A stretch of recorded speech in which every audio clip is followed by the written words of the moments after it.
Be strong.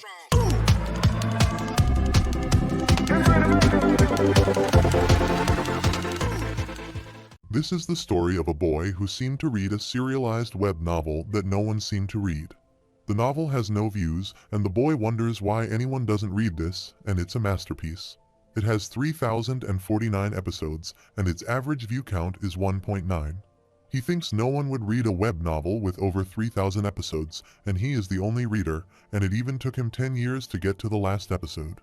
Back then, he didn't have any idea that the story he alone had been reading for the past 10 years turned into reality. While traveling on a train, he is shocked that many monsters suddenly appear there.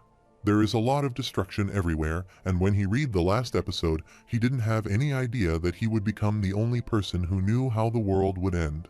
He remembers he read these lines in the book that there are 3 ways to survive the apocalypse, and everything is fading and becoming unclear now. But one thing is certain, if he reads this book, he will stay. He receives a notification that it is the last episode, and he wonders how this is the end. His name is Dokja, which means he is the only child reader. This is how he introduces himself to others, and people misunderstand him 9 times out of 10. When he tries to tell them that he is Dokja, they think he is the only child, while he tells them his name is Dokja Kim. His father gave him that name because he wanted him to grow up and be strong and independent. However, he thinks his name is a curse because he has been lonely and single his entire life. His name is Dokja Kim and has graduated from a third-rate college and is currently employed as a contractor at a subsidiary of a large corporation. His hobby is reading serialized web novels on the subway on his way home from work. But today's subway ride was unlike any other. He is reading the novel with his full concentration when a girl named Song-Yu from the HR department comes to him and says he might get sucked into his phone with this concentration. He is surprised to see her, and she asks him if he is heading home. She sits with him and says her team manager is away on a business trip. He is surprised to see her and thinks he can't believe he ran into Sangha, the most popular girl at work. He asks her if she usually takes the subway home, while thinking from the HR assistant manager to the finance team manager, there's a line of men waiting to drive her home. She gets sad and tells him that someone stole her bicycle. He asks her if she commutes to work on a bike, and she replies that she has been working a lot of overtime lately, so she thought he could use the exercise, and she has some personal reasons too. Dokja thinks that, seeing her up close, he gets why all the guys are head over heels for her, but none of that concerns him, and they both live completely different lives. However, Sangha wasn't why today's subway ride was different. She asks to lend him some extra money in Spanish language. Dokja laughs and says she is studying hard, and Sangha asks him what he is reading. She is surprised that he is reading a novel and says he is just reading a Korean novel. She is impressed by him and says she loves books, and her favorite author is Murakami Haruki Raymond Carver. She asks him who his favorite author is. He thinks her hobby is reading serialized web novels on the subway on his way home. Although he is proud of his hobby today, it is unlike any other because of 3 ways to survive the apocalypse, which he has been reading for the past 10 years and is ending today. People might wonder why he is making such a fuss over the ending of a web novel, but this story is very special to him. He has been reading this series since he was in 8th grade, and he read it when he was bullied at school. He read this book when he failed his entrance exams and ended up at a third-rate college, and when bad luck got him stationed on the front line during his military service. Even now, as an unstable contract worker getting transferred from company to company, he always reads this book. It's bittersweet that this fictitious world he has been following for so many years is now ending, and today is the day the story's epilogue will be uploaded. It is a grand serial consisting of 349 episodes and a 10-year-long epic journey that began in his late teens and ended in adulthood. He can't believe the series went on for so long with just an average view count of 1. The first chapter had around 1,200 views, but by chapter 10, there were only about 20 views, and then the view count dropped to 12 by chapter 50. Ultimately, it was a story written for him, and only him because he was the only writer left. He wanted to donate to the author, but it was hard enough for him to make ends meet, so he just thanked the author by writing a comment. He also tried recommending the series to others, but they criticized him. Sangha calls him again and asks about the story he is reading, but he changes the topic and says it has already been a year since they started at the company. and they started around this time last year. They start talking, and Dokja says it seems like it was only yesterday, and their contracts are ending soon. But soon, he is embarrassed because Sanga was recently promoted to full-time employee due to her diligence. He apologizes to her for the late congratulations. He thinks he doesn't want to admit it, but Sanga is so cool, and if they were characters in a novel, she would definitely be the heroine. However, he never tried, but Sanga gave it her all. He read web novels while Sanga studied, so it is evident that Sanga would become a full-time employee, but he wouldn't. Suddenly, she calls him and says she can tell him the name of the app she uses to learn foreign languages. Dokja thinks if he were in a different genre, and if the genre of his life wasn't non-fiction but fantasy, he wonders if he would be the protagonist. However, he refuses and says it doesn't matter if he told him the name of the app or not. He thinks the fact is that the genre of his life is non-fiction, and in this genre, he is no protagonist but merely a reader. He tells Sanga he wants to live his own life, and she seems impressed by his words. She exclaims that she also wants to live her own life, and like him, will strive to live her life to the fullest. Dokja thinks at least this makes her stop talking. Suddenly, he receives a thank you message from the series authors, and he texts him again, asking if he is the author of TWSA. He replies that he could finish his story because of him, and he also won a prize in a contest. He is shocked that TWSA is in a contest, and the writer tells him that the series will become paid content soon.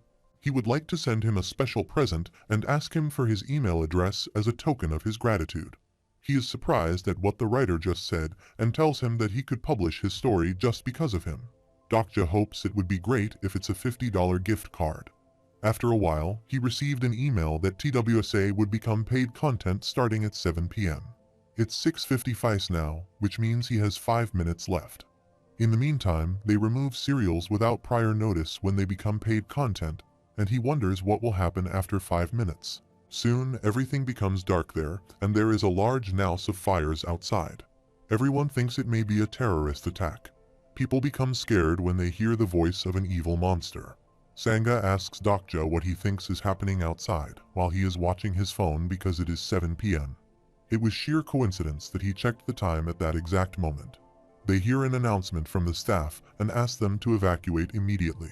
Sanga asks him what is going on there, but there is suddenly a loud sound of thunder and a notification that the free service of the 8612th planetary system has ended.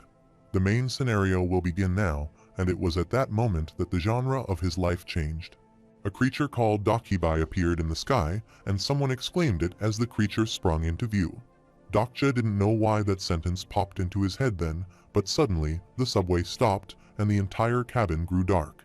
The opening lines of a very familiar story kept crossing his mind, but he thinks this doesn't make any sense. In the meantime, Sangha whispers the words dokkaebi, and Dokja believes there is no way this could be true, which is completely impossible. He remembers the lines he read in the first chapter that a downy creature wearing a straw garment was floating in midair. But soon, he is shocked to see that a small creature named dokkaebi appears there. Everyone is watching the creature shockingly, and Dokja thinks fiction and reality overlap at that moment. Dokkaebi says something but speaks a different language, and everyone wonders what he is talking about. At that moment, no one knew what was happening except him, and he knew that thing was definitely a dokkaebi. The dokkaebi appeared in the opening paragraph of TWSA, and this creature heralded the tragedy that carried on for thousands of chapters throughout the story. He wonders how the very same dokkaebi may be now right in front of him, and Sanga thinks he is speaking Spanish and asks if she should try talking to it. He makes her fun, says she doesn't even know what that thing is, and asks if she will ask it to lend her some money. In the meantime, dokkaebi speaks English and asks if they can hear him now, and there is a language patch a bit. A boy asks him what he is doing, or if he is filming a movie, and dokkaebi says he should have done more research, and someone told him that he would have the most customers if they put up the paywall at around 7 in the evening. He then asks everyone to stop talking and listen to him. He has something very important to tell them all. People start arguing and ask how he is going to compensate for this, and he can't do this without their consent. A little boy calls his mother and asks if it is a cartoon, while Dokja is certain, and he knows exactly how this story goes. He asks Sanga not to move, while dokkaebi exclaims they are all very noisy. He stares at the people angrily and asks them to be quiet. By saying this, one of the boys' heads explodes and he dies in front of everyone.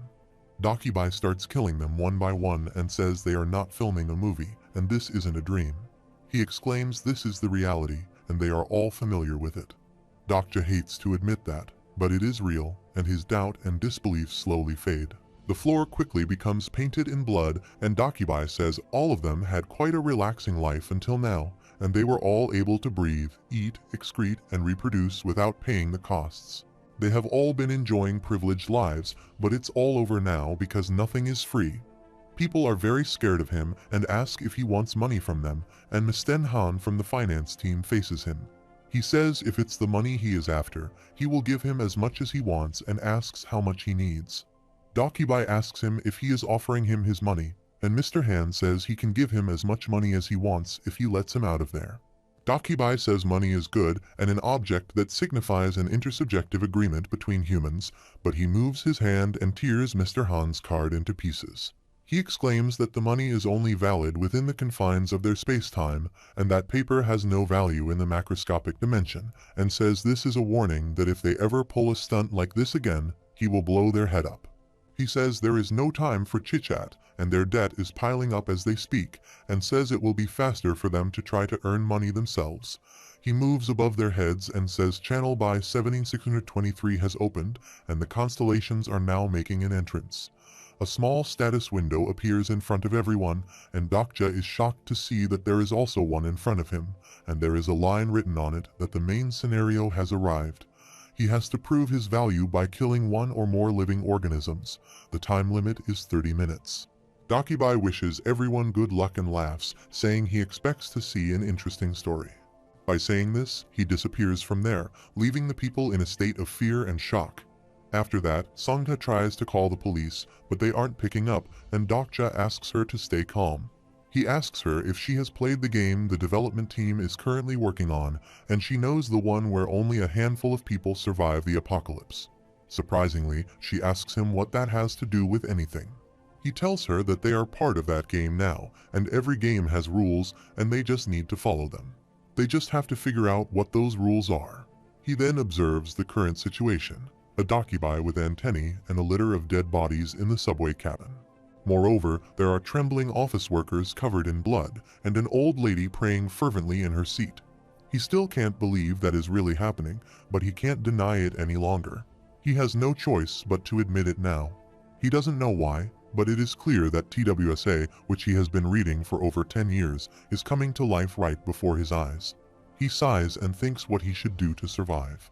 He remembers the status window in front of him, where he has to kill one or more living organisms to prove his value. In the meantime, a boy calls everyone and asks them to calm down and stop what they are doing. He says this is a national emergency such as this one, and even a small commotion can lead to heavy casualties, so from now on, he will take charge of this situation. The people refuse to listen to him and ask who he is and why they should listen to him. He introduces himself as an army lieutenant in units 6, 5, and 02. Dokja is surprised to see that there is a man from the military, and he just received a message from his unit where they have called him to return to his unit as soon as possible. A man asks him what is happening there, and he replies that he is trying to contact the army base. He states he is just a soldier, so he doesn't have clearance to contact the Blue House directly. Dokja already knew this would become a national emergency, so he wasn't surprised, but something else surprised him. He thinks he knows the lieutenant named Hyunseong Lee, while he has never seen him in person, but he knows him by his name. His real introduction is the Steel Blade, Hyunseong Lee, Republic of Korea, Army Lieutenant, and he was one of the supporting characters in TWSA. It's hard for him to believe that a character from TWSA has actually appeared. He wonders if this is how Hyunseong was introduced in the original story, but he is certain that this is not how Lee first appeared. He originally occurred after the first scenario and wondered what was happening there. He thinks if he could read it again, he would know exactly what is happening. Suddenly, a boy shouts and informs them that the Prime Minister is making a speech, which means this really is a Level 1 national emergency. He announces that there have been reporters of unidentified terrorist attacks in Seoul as well as many other areas of the country. The government will combat these attacks using all means necessary, and Dokja remembers that was also in the story. It would be easier to believe that they are under a terrorist attack. People wonder why the Prime Minister is making the speech and what happened to the President, but it is revealed that the President has died due to the terrorist attack. The others think it is just a rumor, but Dokja knows it is not a rumor because soon the Prime Minister will also die. Suddenly, there is another attack and the Prime Minister dies in front of everyone during his live broadcast. Dokkaebi appears there and exclaims that he has already told everyone that it is not a joke. He says people haven't taken him seriously and are not playing a game right now. According to his research, people from this country are good at games. He now wants to raise the difficulty by reducing the time remaining for Task 1. They now have 10 minutes left and have to kill more living organisms. Their remaining time is 10 minutes. As an added penalty, if the first death doesn't occur within the next 5 minutes, then every living organism in this cabin will be terminated. People get scared and ask Lee what to do now, while he asks everyone to calm down. Sangha also seems scared, while Dokja thinks everything is going exactly as he remembers. The events unfold exactly the same as the beginning of TWSA, but he can't help but feel that something isn't right. Hyunseong Lee, one of the major supporting characters, has already appeared, but one more person should have occurred. If he remembers correctly, he should be appearing any minute now. Suddenly, they hear a voice that someone has been murdered in the cabin behind them, and they try to stop the door. But suddenly, the door cracks with so much light, and they find out that there is some kind of invisible wall in front of the door. They hear Dokkaebi's voice that no one may enter or leave the cabin until the scenario is complete. He exclaims it's getting interesting for some cabins, while others haven't even started yet, and says he will give them a little jolt to get the ball rolling. He will show them what will happen if they don't do anything in the next 5 minutes.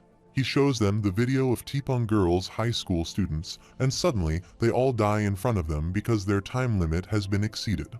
All the students fail due to their head blows, while others cry for help and try to run away from there. But no one could run, and the people in the cabin are shocked to see their fate. Suddenly, a student grabs another by her neck and kills her in front of them, and there is a notification that the survivor of Channel Bay 23515 is Jihai Lee. She is a second-year student from Class B at the Tipong Girls' High School, and Dokkaebi laughs at them and enjoys the game. People are scared now and wonder what is happening there. Sangha and Dokja are also scared, and he is still waiting for someone to appear there and save them all. He thinks the events he is familiar with and those he didn't know were even part of the story were happening simultaneously. He tries to search for the story to read it again, but no results are found. He thinks this series isn't even popular, so he doubts someone would have tried to share it illegally. Suddenly, he remembered the message he received earlier, and there was also an attached file. He is shocked to see that he gets an option to save all the files. He rubs his eyes to see if he is dreaming, but it is the reality that the author has sent him his novel as a present. He thinks sharing novels is illegal, but in this case, what is legal and unlawful doesn't matter to the author. Meanwhile, the status window has been updated, and it is said that each of the TWSA survivors receives a special attribute and a skill linked to that attribute. He thinks this is happening just like the novel and needs to figure out his attributes. But he is surprised to see that his attribute window cannot be opened. He wonders why this is happening, and if he can't access his attribute window, he won't be able to discover his attributes and skills. However, he decides to read the attached file first, and a status window appears saying his attribute has been activated and he can now read faster. He is shocked to see about his attribute because it just took him less than a minute to read the opening chapter of TWSA. However, thanks to that, he receives information about cabin number 3707. He is currently in the next cabin, and with that, he realizes why he had felt so uneasy. The events unfolding around him were different from what he remembered, because the protagonist was actually in the subway cabin behind this one. But he wonders about the people in the cabin 3807 in the story. Sangha calls him and asks if they should try to stop them, while he peeks at the chaos and confusion unfolding in subway cabin 3807. It's probably too late for them because only 2 people will survive in that cabin. After a while, there is another boy named Namwoon Kim who grabs a man and kills him, and Dokja knows who those 2 people are. Sangha is shocked to see him killing the people, and Dokja thinks she will probably die. Only Hyunseong Lee and Namwoon Kim will survive, and everyone in this cabin will die, including him. Namwoon is killing the people while the finance master grabs his hand and asks if his teachers didn't teach him how to respect elders. Kim turns back and asks him what is wrong with him, and if he wants to die too. He asks Mr. Han to see the classroom window and asks if he hasn't seen it and if the army isn't going to save them. Someone has to die so that others can live, and they have to pick the ones who will die. He exclaims that they are above all and asks them to see the current situation, that they have no choice, and that it's a kill or be kill situation. No one can blame them when their own lives are on the line. He asks everyone to think wisely because the world they know is ending soon, and they have new rules to follow in this new world. Dokja thinks Namwoon Kim was one of the earliest adopters to accept the world of TWSA, and it was he who drove a wedge into the crack and destroyed the sense of morality that had been binding society together. Lee is also observing the situation and thinks if no one dies within the next 5 minutes, everyone in there will die. In this situation, Dokja suddenly recalled a line he had read a long time ago that executioners pull the lever of the electric chair at the same time. They do so in order to conceal who really killed the prisoner, and it is as if he was reading that part of the novel. They were all in a different world. He was just a spectator, and all he could do was stand by and watch. The nameless elderly woman became the first victim, and if he carelessly meddles with the course of the story, there may be less of the original plot left for him to work with. But he wonders if it is fair to stand by and watch her die. Sangha tries to speak and says they are going to kill her, but he grabs her hand and asks her not to be reckless because it can be dangerous. He thinks some people are destined to shine regardless of their genre, but Sangha cannot change the course of the story because she isn't the heroine in this world. He asks her to stay there and just do as he tells her for now, and if she listens to him this once, he promises he won't ever bother him again. He thinks it's too early for him to interfere because this wasn't part of his plan. He didn't interfere sooner because he was afraid of Namwoon or the others, or because he condoned their savage ways. He was just waiting for the right moment, and that moment came. Suddenly, there is destruction behind the door, and he runs away from his place toward the Namwoon, where he is killing a woman. The main scenario again appears on the screen, and the time remaining is 7 minutes and 32 seconds. Suddenly, a lot of smoke comes from the side, and Dokja runs toward Namwoon and hits him badly. Namwoon shouts at him and asks what his problem is, and Dokja thinks it may seem like he had pushed Kin to save the old lady, but that wasn't the only thing he had been aiming for. He looks for something and wonders where it is because it must be somewhere. He then finds a child, grabs his box, and asks him to hold on to it for a while. He then gets the attention of everyone and asks them to stop doing this because killing that old lady doesn't mean they are going to live. He asks them what they will do after killing the old lady, and if she dies, then they will be able to buy some time because they killed something within the given time limit. He asks them if what the dokkaebi said is true, and then it means they all have to kill one person each and who they will kill next. Namwoon laughs and says it is obvious that they will kill losers like him next, and they don't need to worry about their turn beforehand. Dokja thinks he already knew that he would say that, and he says Kim gambles with their lives when there's a way to survive this without becoming a murderer. He asks them if they have forgotten the scenario that they don't have to kill a human being, but they have to kill one or more living organisms. He has a box full of insects, and they all rush toward him madly to kill them. The madness that had driven them to kill the old lady now came hurtling toward him. He wonders why his heart beats with joy in this precarious situation, why he is smiling, and if he is always this kind of person. He kills one of the insects and then throws the box in the air. With this, the first kill mission has been accomplished, and he will receive 100 coins as a bonus. Now the people are looking for insects, and there are 3 minutes left, and Namwoon asks him why he did this. He could have just handed over the bugs, and he replied there were only 3 insects left in the box. Kim laughs and says he threw them since not all of them can live, and says no one in their right mind would pull a stunt like this for that kind of stupid reason. He asks him to be honest and wants them to fight for their lives. Dokja thinks Kim is cruel and rampant and enjoys situations like this. He activates his character profile, and Dokja now knows his attributes.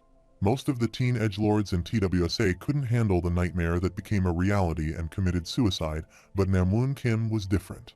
He was later bestowed with the nickname of Delusional Demon. He had been waiting for the apocalypse for a long time and adapted to this world at an unusual speed. He then comes forward and asks Dokja to team up with him, and he receives a notification that he has obtained Namwoon Kim's interest. The main scenario appears again, and the remaining 2 and 59 seconds. On the other side, in the cabin, there is fire all around, and people are still looking for insects in the next cabin. Dokja refuses Kim's offer, saying he works alone. He thinks if he teams up with Namwoon Kim, his survival would be guaranteed for now, and if he hadn't read TWSA, then he probably would have made a different choice. However, he is a reader who knows about Kim and his future, and after seeing him in person, he will surely not team up with him. Kim comes forward and asks him to get out of his way because he has some unfinished business with the granny. He can't let the bug he caught escape from his grasp. He is about to go when Dokja grabs his hand, and Kim asks him if he is trying to act like a hero now or has a split personality. Dokja now realizes how much he hated his character in TWSA, and Kim frees himself and says people like him make him sick. He received a notification that his affinity towards Namwoon Kim had slightly decreased. Suddenly, Kim punches him and asks him to move from there, but Dokja dodges him, saying he knew he would make that move.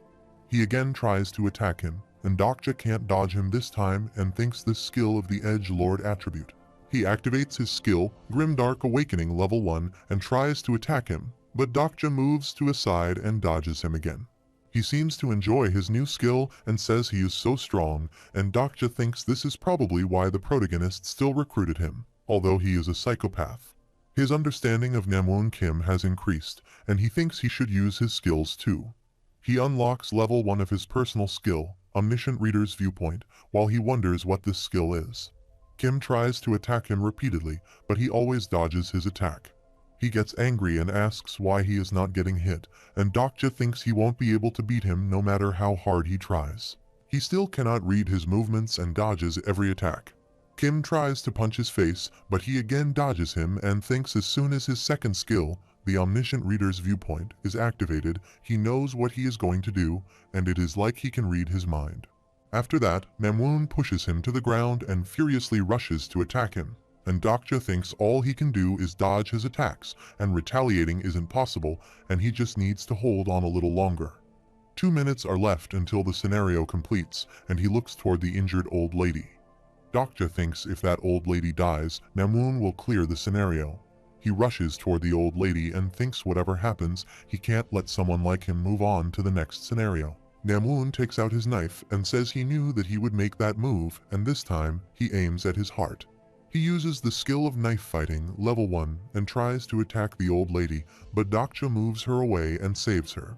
In this process, he gets injured in his arm, and it feels like his skin is burning.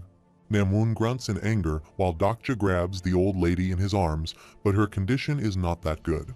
He thinks death is just around the corner, and if he loses to Namwoon Kim, then he will also die there. This is a simple world based on survival of the fittest, while he thinks the world has always been like this. According to the law of the jungle, the strong prey on the weak, and nothing has really changed. Rather, that rule has just become more apparent. He thinks he must also adhere to that rule if he wants to survive, and Namwoon comes to him and laughs, saying he doesn't have the strength to run anymore, and he asks him to do him a favor because they are running out of time. Dokja gets up and says he is Namwoon Kim, a second-year student at Chunjil High School, an insect egg and an organism. Namwoon wonders and asks what he is talking about. Suddenly, he picks up a bug and smashes it in front of him, which results in many status windows opening. He receives 100 bonus points and has killed a living organism. Namwoon grabs his knife and rushes toward him to attack, while he receives a notification asking him if he wants to use the coins he has obtained just now. He has to invest 2,700 coins in stamina, which results in increasing his physical durability, and his stamina level has been considerably enhanced. Namwoon tries to stab his dagger in his heart, but his body is so rigid that he is unable to do so. Dokja pushes him back and says grasshoppers lay more than 100 eggs at a time during mating season. He exclaims that he is not the one who will die there, but it will be Namwoon Kim. Only 57 seconds are left, and Namwoon again tries to attack him, but he can't make him even injured. Soon, the countdown starts, and there is a status window appearing there saying their time has run out, and they will now proceed with checkout. There are 5 survivors in cabin number 3807. After a while, Dokkaebi appears there, pretending to be shocked by the situation, and asks what has happened there. He exclaims that he was only gone for a few minutes, but they have created so much mess there. Only 5 survivors are there, including the child, whose names are Hyunseong Lee, Sang-ha-yu, Gilyong Lee, Myeong-go-han, and Dokja Kim. Namwoon Kim has died, and his body has been laid on the ground. He remembers Namwoon begging him for help in his last moments and says that people's lives are essential, so it's only right that he saves him. But Dokja replies these things were in the old world, but now a new world needs new rules. Namwoon begged him for help and said he didn't want to die, but Dokja couldn't do anything for him, and he died in front of him. He thinks Namwoon was right that he is just like him because he could have saved those people. He would be lying if he said he didn't feel guilty, but strangely, he is able to remain so calm. He feels like he is just reading the novel instead of actually partaking in it. His attribute window appears and says he has slaughtered 124 living organisms, including 1 grasshopper and 123 eggs. Due to killing non-resistant organisms, the number of coins he obtained has been halved, and he has received 6,200 coins. Moreover, he has also unlocked the achievement decimator to excessive slaughtering, and Dokja has obtained 300 coins as a basic clear reward. The world they once knew has collapsed, and a new world is being born. The train is moving again, and they are relieved they can now go home. Suddenly, many monsters appear outside, and they are shocked to see the destruction they have caused. Dokja thinks this is fascinating because only one reader knows how this world will end. A big monster is appearing under the sea, and Mr. Han is getting scared, thinking this thing is coming for them. Dokja knows that a snake-like monster is called an ichthyosaur, also known as a sea serpent.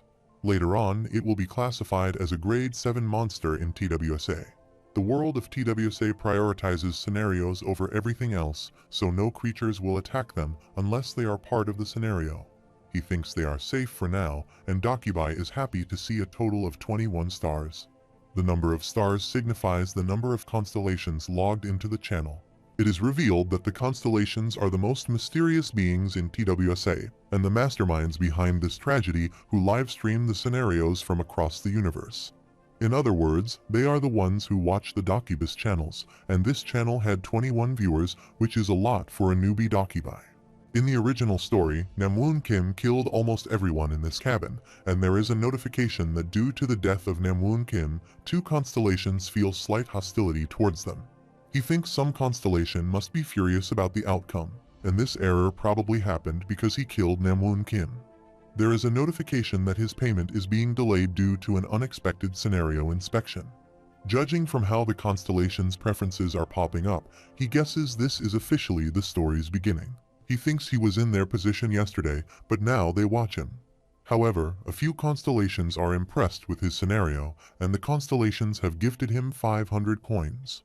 Of course, if constellations hate him, some constellations support him. He hopes that all of them enjoy the show because they will end up paying the admission fee with their lives sooner or later. In the meantime, Sangha calls him and asks what he is thinking, and he apologizes to her for being unable to save the old lady. She wants to ask him something but later asks him to forget and thanks him for earlier. She knows that he intentionally threw the cage towards her so that she could grab the insect. Dokja refuses and says it is just a coincidence and won't happen again. He doesn't know what she is thinking, but she is smart enough to survive this chaos and probably understands what he says. Because of his choice, some lived while some died, and he doesn't deserve the gratitude of those who survived.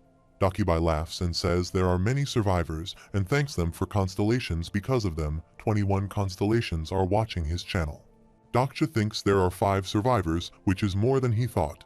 He expected Hyunseong Lee to survive since he was strong and an athlete. The other survivor is the kid Gilyong Lee, and he gave him the insect due to his will because he was the real hero of the story. He calls the kid, asks him if he wants to live, and asks him to team up with him. He is notified that a few constellations are impressed with his good deed and have gifted him 200 coins. Dokja thinks even though it seems shameless, it can't be helped because he too wants to live. Considering the event that will follow, he has to get the attention of the constellations, and Dokkaebi says a lot of exciting things happened today. The guy in the next cabin was also a total nutcase. Mr. Han asks him if he is going to let them go now, and Dokja thinks he is one of the lucky guys. But he wonders why he took the subway that day because they all know that he is from a well-off family. Mr. Han asks Dokkaebi to let them go, and he counter-questions them if they really want him to let them go, seeing the situation outside. Mr. Han gets scared to see that serpent, and Dokkaebi is impressed by them because he didn't have any expectations for this cabin, but they all survived the first scenario and have proven that even bugs deserve to survive. Dokja thinks they are nothing but grasshoppers to him. Dokkaebi exclaims every hardship deserves a reward, and the reward for the first scenario is that they are now qualified to be sponsored by constellations. They don't respond to him, and Dokkaebi asks them why they don't seem so excited. Dokja thinks he is the only person who knows what a constellation or sponsor is, and Dokkaebi says all of them are terribly so weak. If they were to move on to the next scenario in this state, they would be killed by a weak ground rat. But there are great beings in this world who pity them and wish to sponsor them. Lee asks what is meant by sponsoring them, and Dokkaebi says there is no point in explaining it all over again. He opens their attributes windows and shows them something. They have been asked to select a constellation, and the constellation chosen will be their reliable sponsor. Songka calls Dokja and tells him that two strange options suddenly popped up, and he replies that he doesn't know anything, and she has to think of it as taking an aptitude test. He thinks she is lucky that she is offered two sponsorships. The ones who provide support to them are the constellations, and now sponsor selection, one of the main events in TWSA, has started. It is revealed that the sponsor selection is a system in which the constellations who watch them through the Dokkaebi's channels choose a human they like as their incarnation and sponsor them. In his case, 4 constellations want to sponsor him as their incarnation, but they never reveal their true name. Considering the protagonist of TWSA initially had 5 options, 4 isn't a small number at all. Using the hints in their nicknames, like Abyssal, Demon, and Garden, they must try to deduce their identities themselves. He first decides to see the Abyssal Black Flame Dragon, and he is a powerful being who leads the constellation group Black Cloud. From what he recalls, his true name is quite long, and the incarnation of this sponsor receives an additional boost to their power level. Considering that stamina and strength are vital in the early scenarios, it would be smart to select him as his sponsor. The more they use the constellation's power, the more they lose their senses, and eventually they will end up as a psychotic killer. He is sure that this was the constellation that supported Namwoon Kim in the novel, so he wonders why he chose him. He doesn't know about him, so he decides to put him on hold for now and looks through his second option. His second option is the demonic Judge of Fire, and judging from the name, one could assume this constellation is demonic, but ironically, demonic means this constellation isn't a demon. The words fire and judge indicate that the entity makes judgments through the fire, which means she is actually Archangel Uriel. He remembers someone chose this constellation as their sponsor in the novel, so he thinks Uriel isn't a bad choice, but he will expose his other options first. Constellations of absolute goods are powerful, but they impose strict restrictions on the ones they sponsor. He looks for his third option, Secretive Plotter, but he is surprised that he has never seen this option in TWSA before. He thinks it can be one of the constellations that were just mentioned. He decides to move on from this too and looks for his fourth option, the Prisoner of the Golden Headband. He can't believe this constellation made an offer already. The Prisoner constellation may look negative initially, but someone must pay attention to the proper noun. Golden Headband means this is the smallest prison in the world, and the owner of Mount Huaguo lives with the pain of the binding head shackle and the handsome Monkey King with the golden gaze and Fury's eyes. He remembers one of the characters was sponsored by him in the novel, and he has the power to crush hundreds of incarnations with a single swing of his staff and eradicate thousands of monsters with a single lightning bolt. He still remembers that passage very clearly since the author emphasized it so strongly, and he wonders why such a powerful constellation has shown interest in him. If he chooses the Great Sage, Heaven's Equal, as his sponsor, he wonders if he will be able to beat someone behind the doors. Soon, they ended with their sponsor selection, and Dokkaebi said one of them had made a very interesting choice. He then disappears, saying they need to take a short break, and he has to go prepare for the next scenario, saying he will be back in 10 minutes. After that, Dokja asked everyone to gather around, and Hyunseong Lee introduced himself to him. Dokja says he is assuming that he can't get in touch with his unit, observes that he has a strong grip, and thinks he shouldn't be surprised because he is the tanker in the early stages of TWSA. He thinks he must recruit Hyunseong Lee. and he thanks him for what he did earlier because if it hadn't been for him, then they would be dead by now. Mr. Han also keeps his hand on his shoulders and thanks him for saving them.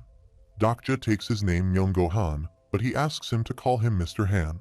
He replies that they are not at work and asks him if he is not planning to come to work anymore. He also scolds him for throwing away the bug jar earlier and says that he should have told him before, etc. But he asks him to shut up and asks if he even thinks that company exists after everything that has happened. He exclaims Mr. Han is not the only one who needs a wake-up call, and everyone needs to come to their senses because, as the dokkaebi said, this isn't a joke, and he is sure that all of them realize what's going on by now. He asks them to observe the situation, and if someone still doesn't get what is going on. Hyunseong says it's the kind of thing he reads about in novels while covering the night shift, and he still can't believe that it's real. He says it's a good thing that at least one person is certain about what's going on and asks him if he has any idea now. He receives a notification that Hyunseong Lee has started to trust him, and Dokja says they all have to get out of there.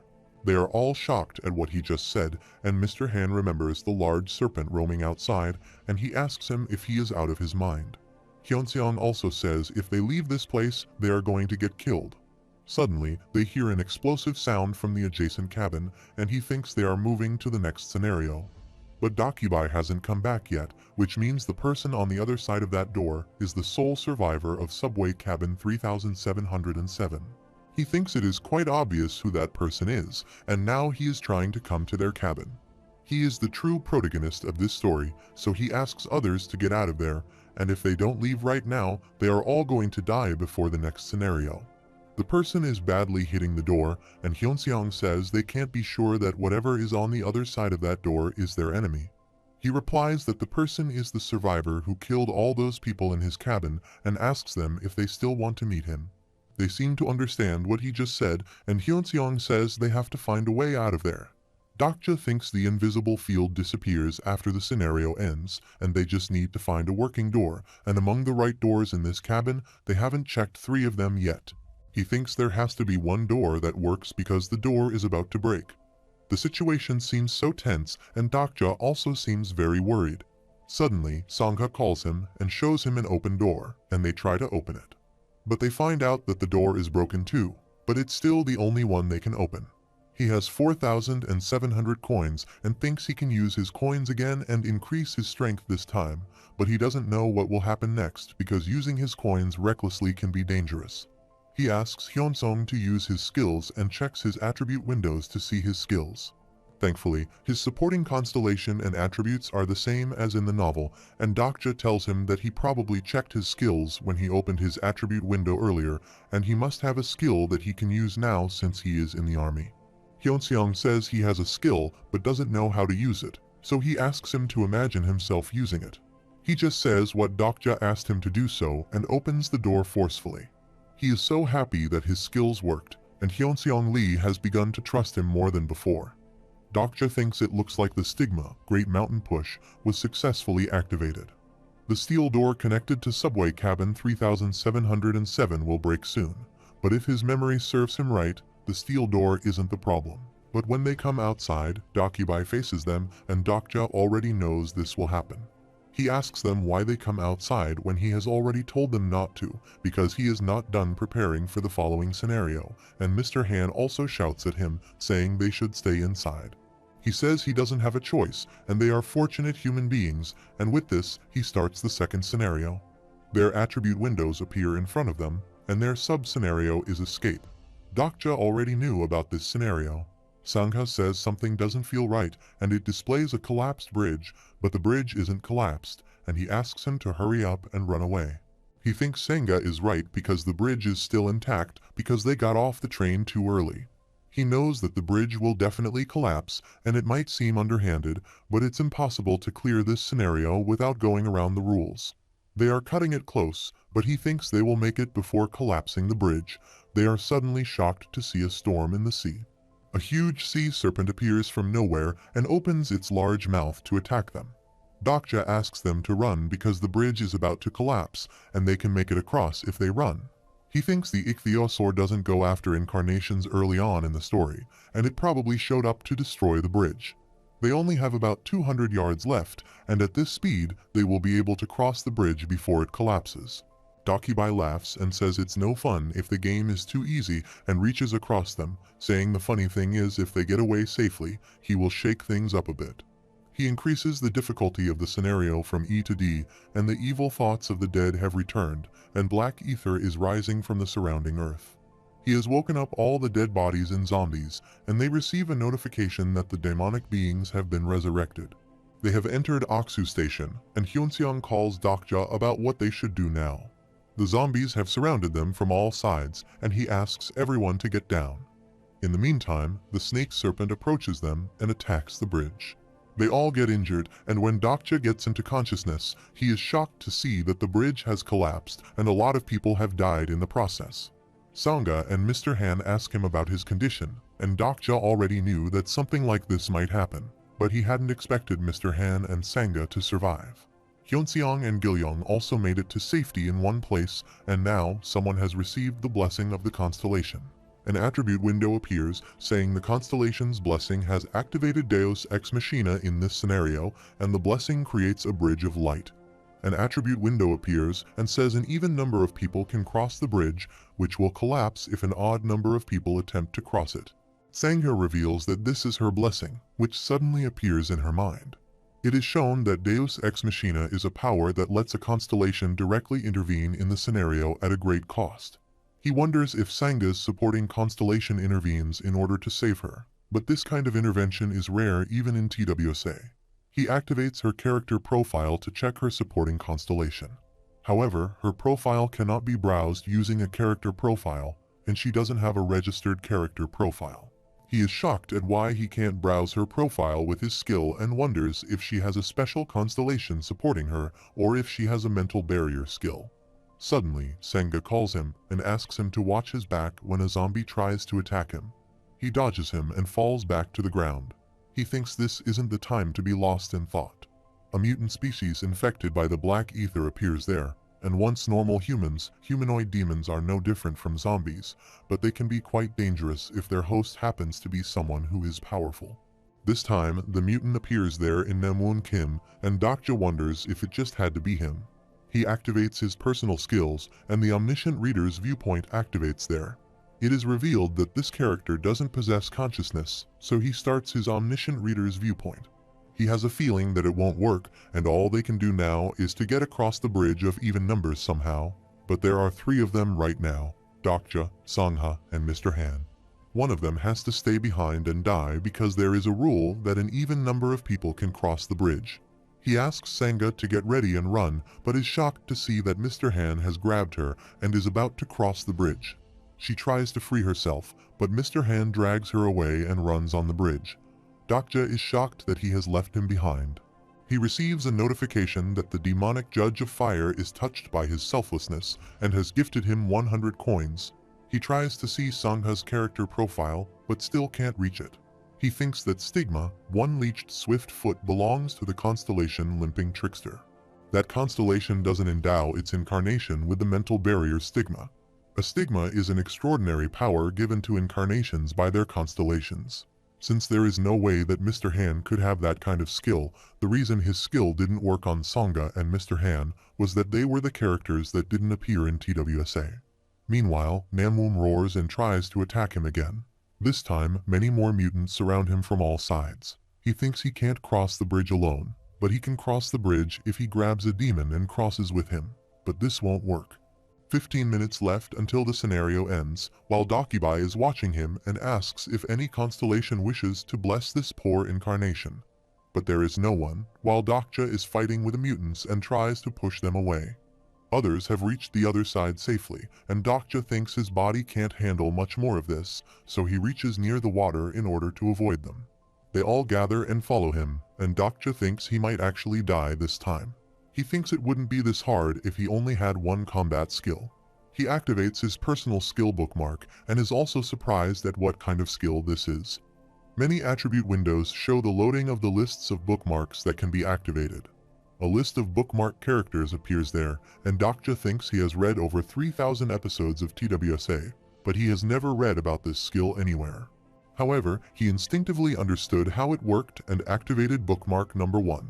He remembers what Namwoon said earlier, that the new world needs new rules, and his first bookmark starts, but the time has been shortened due to the low level of the bookmark skill, and he only has 1 minute.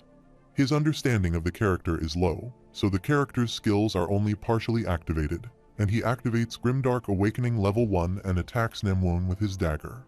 He smashes him with just one attack, and Namwoon again dies there. His understanding of Namwoon Kim has increased, and he deactivates bookmark number 1.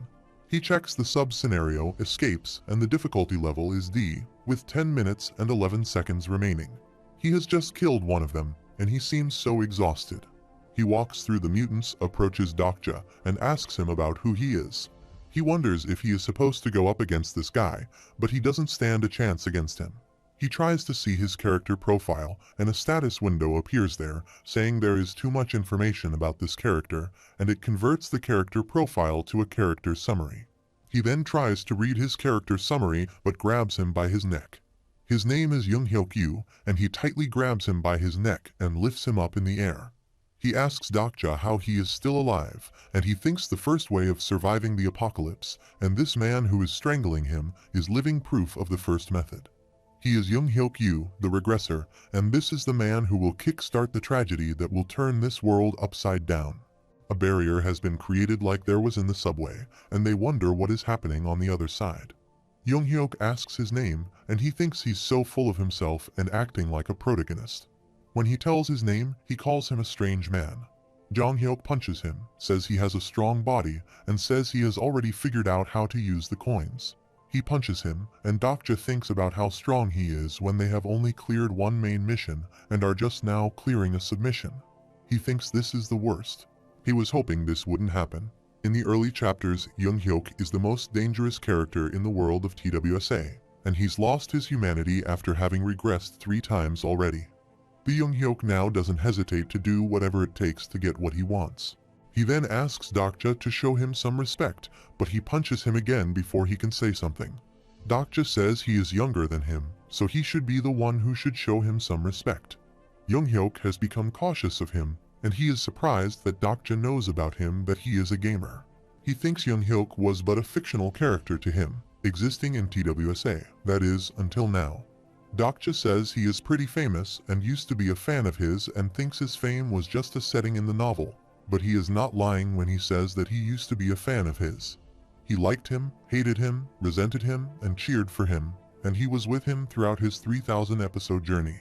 Young-hyuk is surprised that he is his fan and says he hasn't heard that in a while, and he will forgive him for his impudence, but that won't change anything.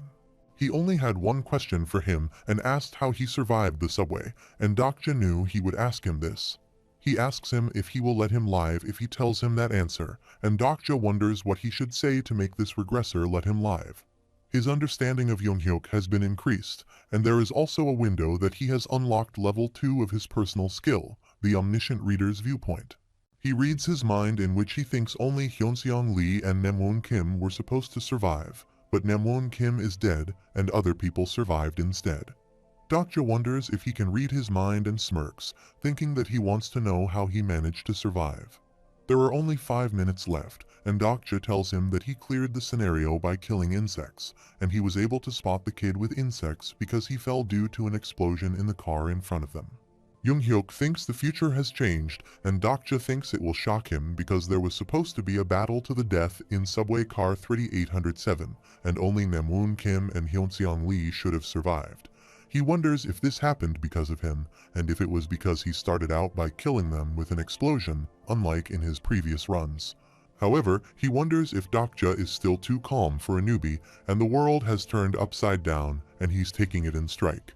He thinks Dokja must have killed Namwoon Kim, and he's more than just helpful but dangerous. Dokja asks him if he can let him go if he is done with his questions, and asks him to move on to Oksu Station together because they are running out of time. Young-hyuk uses his SS grade skill, the Eye of the Sage, and grabs his neck more tightly. It's the highest grade detection skill, the Eye of the Sage, and it allows him to see not only someone's attributes window, but also someone's hidden information. He doesn't know his attributes or skills. Even if Young-hyuk discovers what they are, he may also know. He activates his personal skill, the fourth wall, and it detects the detection of the eye of the sage, and his skill enables him to block the eye of the sage. Young-hyuk is shocked at how he has deactivated his skill and asks him how he managed to do this. The sub-scenario appears again, and the remaining time is 2 minutes and 14 seconds. He is also shocked at himself that he has a skill that can block the eye of the sage, while Young-hyuk thinks he has to kill him there and now. Dokja thinks he has complicated things, and there's no way he would believe him now, and he has to change his game plan. Dokja says he needs a trustworthy ally and can't clear scenario 46 on his own. Young-hyuk asks him how he knew that, or if he is also a regressor, but he replies he can be of use to him. He thinks Dokja is not a regressor because if he were, then he would know him. Dokja tells him that he knows the future that he doesn't know, and Young-hyuk activates his lie detection skill, and it verifies that he is telling the truth. He has been shocked and wonders if another prophet exists other than Anna Croft in Korea. It is revealed that the prophet is the only attribute in TWSA that allows a character to see in the future, and the only attribute to neutralize detection skills passively. To his knowledge, one character had the prophet attribute in the world of TWSA, and he asked Dokja if he could use his future sight. He tries to persuade him, saying he knows that he has a special power and knows what will happen in the future, but he also knows that the knowledge he has of the future is incomplete. It is revealed that the regressors know the future because they have repeated their lives several times over, but their futures will change if they change the present with that information. However, all regressors will eventually reach a future they don't know unless they repeat everything they did in their past run. Dokja asks him to make him his companion so he can complete his future knowledge. He thinks someone like Young-hyuk would find it very attractive to have a prophet as a companion, and he can act as his prophet because he is the only reader of this story.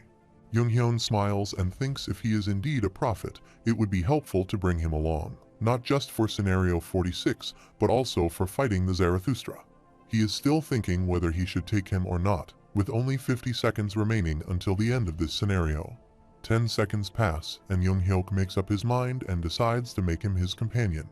He drags him behind, and they are crossing through the Deus Ex Machina bridge of even numbers. Others are still there waiting for him and wonder what has happened to him, while Young-hyun is taking him along, grabbing his collar.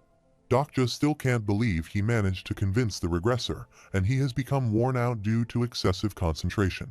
His personal skill of omniscient reader's viewpoint was deactivated, and Dokja is a bit anxious about this. However, he has done everything he could and convinced Young-hyuk in no time. Soon, they reach the last of the bridge, and Young-hyuk asks him one last question. He asks him to tell him about his future if he is a prophet.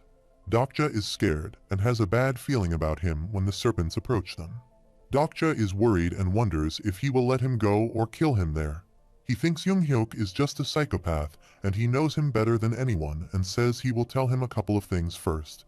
First, he is not his lackey, so he needs to treat him as his equal, and second, just as he cooperates with him, so he has to promise him to cooperate with him. Young-hyuk says he still hasn't answered him yet, but Dokja smiles and asks him to get lost from there.